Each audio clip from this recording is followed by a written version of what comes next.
been able to talk to you since the pandemic happened. I know we were talking to Demarcus, and he was like flipping hay bales and stuff like that back in Kansas. I mean, where were you, and what types of things did you do to try to keep yourself strong and prepare yourself? I mean, for this season. Me and DK, we were in Florida. Back with we went to high school in Florida, so it's like a second home for us whenever we need. And it was like we were just doing push-ups, sit-ups.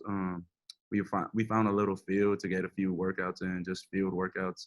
And Coach Wellman and the staff did a great job of just sending body weight workouts that we could do. So that was great, like just getting in that time. And it gave us an opportunity to realize like how lucky we are to have everything we have, the facilities, the coaches, and all the gear that we have. So it was great. Dylan? You see, I think IU's put out some videos after the game, and I think in one of them you kind of said like, don't call it an upset. We expected this. I guess just what does that say about kind of how confident you guys were and how confident you kind of are in each other right now? Yeah, I think our confidence in our team has definitely grown. I can attest for every player that's been recruited from Coach Allen. Like in our homes, he said that we would go out and do these things. And over the time, the coaches stressed that during these crazy times and unprecedented things that we don't know, like when it comes to the game, it's not going to matter what we went through or how many days we sat out because of COVID. So we just expected to go out there and make plays and come out with the win. And we were just grateful to come out with the win.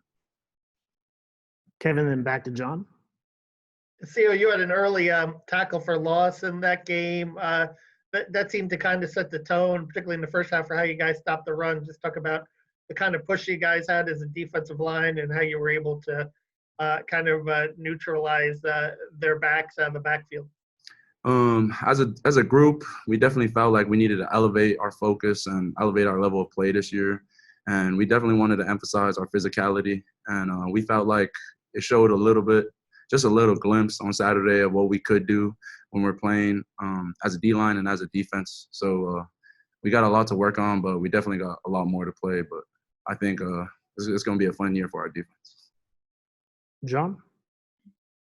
Just to follow up on my first question. So just push-ups, I mean, how much of a, gap did you have? How much did you have to make up and kind of really like ramp back up for the season? I mean, once you got here and you had the equipment and weights and things.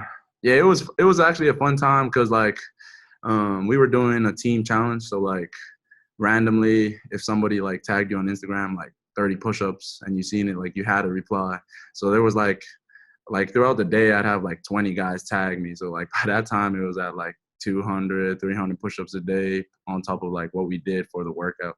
And then coming in, we knew that we had to elevate our focus because of the small amount of time that we had before the season. I think our team did a great job of just coming in here and getting straight to work, and especially adjusting with Coach Wellman and his staff because obviously they were new. I think we just meshed really well, and then we were just able to hit the road running. Anyone else for Sio? All right, thank you, sir. I have one. Okay, go ahead, Tom. Sio, two quick things. One, you and DK were in Clearwater, right? Yep.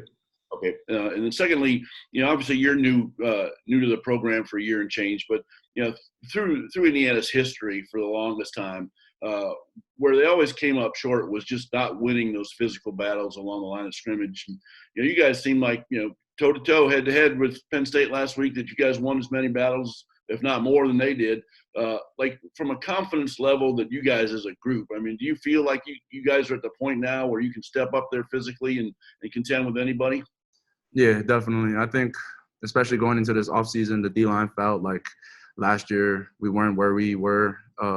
We weren't playing where we wanted our defense to be, and we needed to help our defense up in the front.